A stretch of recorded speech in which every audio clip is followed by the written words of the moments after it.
What's good, everybody? It's your boy Tony the Savant, back with another one. Hope everybody's having a good to great day. Good morning, good afternoon, good evening, depending on when you pull up to the video. All right, man. Excuse my manners.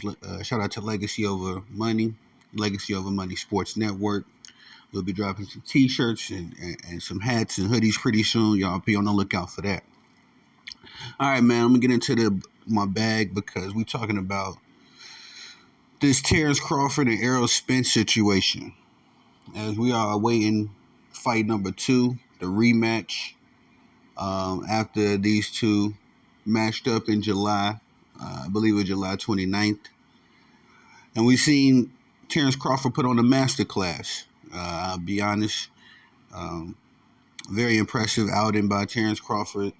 Me as a lifelong Errol Spence fan, it did break my heart a little bit to see my guy, my favorite fighter, get dealt with in that manner. I was talking big crap about Errol Spence stopping Terence Crawford. But, I'm man enough to admit that I was wrong. Man enough to admit that Terence Crawford is a much better boxer than I thought he was.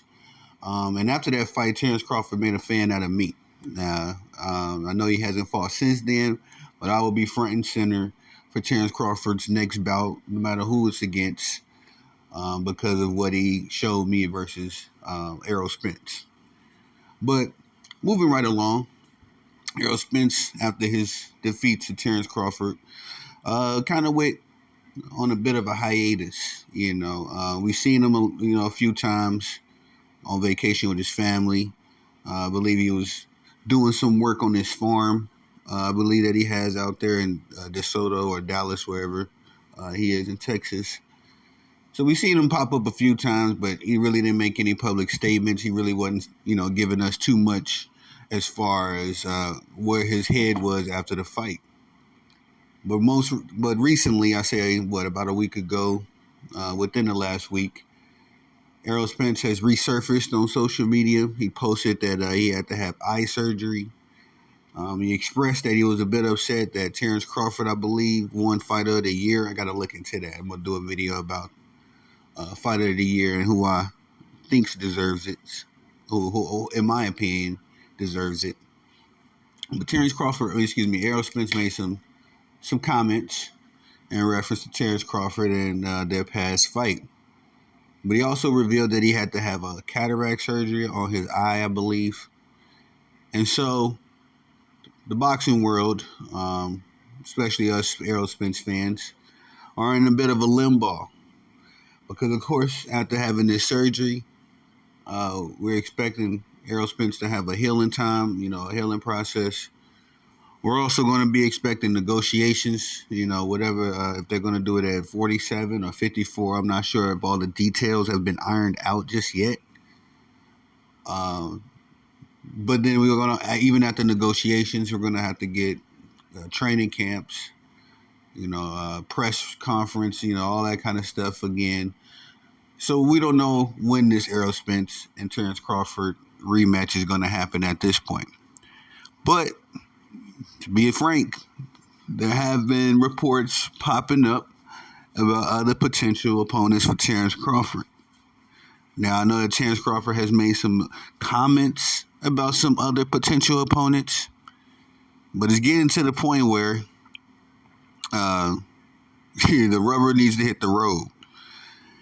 You got a young talent and Jaron Ennis, who has just been elevated to the IBF champion, I believe, after the IBF stripped Terence Crawford. I think it was the IBF that stripped him. They elevated Boots to be the IBF champion. You got Imantis, I might be saying this name wrong, Stanionis, in the wings, 14-0. I believe all 14 of his victories have come by way of knockout. You got these two guys that's sitting around, more so Boots than Stanley on this. And it's a lot of people. There's been a lot of murmuring in the boxing community about a potential Terence Crawford versus Jaron Ennis matchup. Now, I really wasn't entertaining it much because I agree with Terence Crawford as far as if he fights Boots and Boots wins, Boots gets all of the leverage. This is Boots has everything to win, everything to gain in a potential win versus Terence Crawford. But on the alternative, and I agree with him on this, is that if Terence Crawford was to defeat Boots, we would not be singing the same kind of praises, about Terence Crawford if he was to beat Boots versus if Boots was to beat Terence Crawford. Now, Terence Crawford was to beat Errol Spence again because I feel like he already had proven, a lot when he defeated Errol Spence the first time. But if he was to beat him again, then he would definitely get his flowers and his praise as far as, all right, Crawford is truly a legitimate, all-time great, because I think there's still some people out there that may have questions.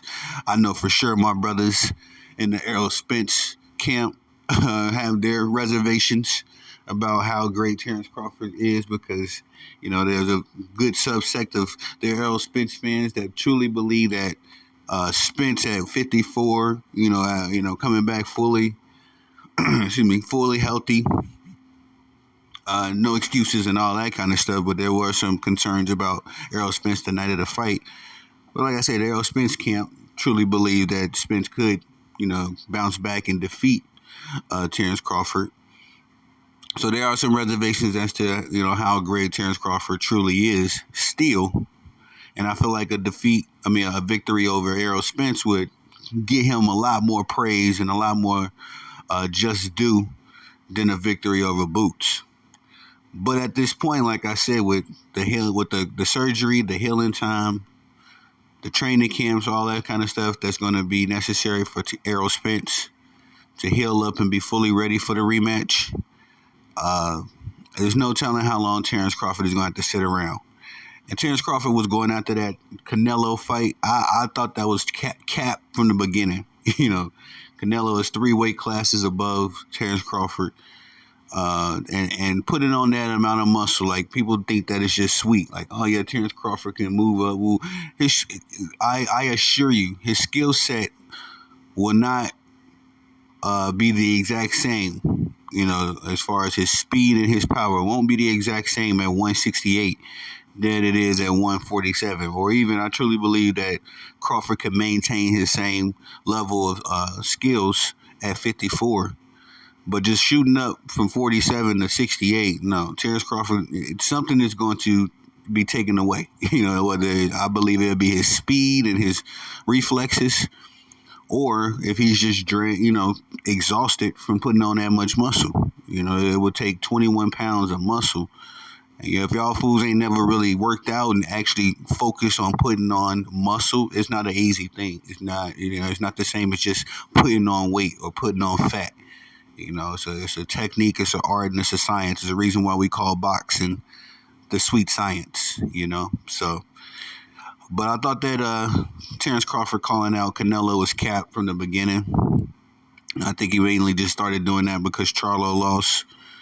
But at the same time, Terence Crawford, I think, unfortunately for him, either waited around too long, or a lot of these dudes, timed Terence Crawford out, because now at 36, he says that he wants 2 or 3, big fights, but, where are you going to get these fights from? There's nothing really guaranteed on the table outside of the Errol Spence fight. Like I say, the time frame on that now, after the surgery, is still up in the air. Boots is looking like the only true, challenge. Like I said, I think it's still a little early for Boots. He's 26. I would really, like to see Boots if he was going to face Terence Crawford more so around 28, 29. I think he'd be like in the peak of his prime at that point. But Terence would be 38, 39 at that time as well. So, it'll be a totally different Terence Crawford, I would assume. But to see that fight now, at Terence Crawford at 36, Boots at 26, I think it would be definitely a generational clash. If Terence Crawford is to is able to defeat Boots, then I think that Boots will still, become a better fighter after the fact because of what he will learn during that Terence Crawford fight. But again, I don't think Terence Crawford is going to get any kind of, praise, or it's not going to move him up in the ranks for anybody if he is able to beat Boots at this point in Boots' career. A lot of moving pieces, I know, but at this point, man, I feel kind of bad for Terence Crawford. And I'm just kind of waiting around, for Errol Spence. Unfortunately for Errol, he got beat pretty bad, so ain't no telling when he's going to be able to get back to himself to, that full recovery. But at this point, like I say, man, Boots is looking like the only real option on the table for Terence Crawford. Because, unless he all of a sudden changes his trajectory to go after Charlo again, I don't see Terence Crawford getting a fight in 2024 that's going to mean anything. He can get a stay busy fight, but I don't see him getting a fight this year that's going to be of any significance. But unless it's Boots Ennis, like I said, unless Boots is like the only dude on the table that's actually got some. Well, I think the people will have some interest in seeing that particular fight. But y'all tell me what y'all think about it in the comment section. Please like, subscribe, comment, hit the notification bell so you can be notified when I'm dropping content on the channel. Definitely thank y'all for your love and support. Y'all the bosses. I'm the guy that loves to work. Let me get back to work. Peace.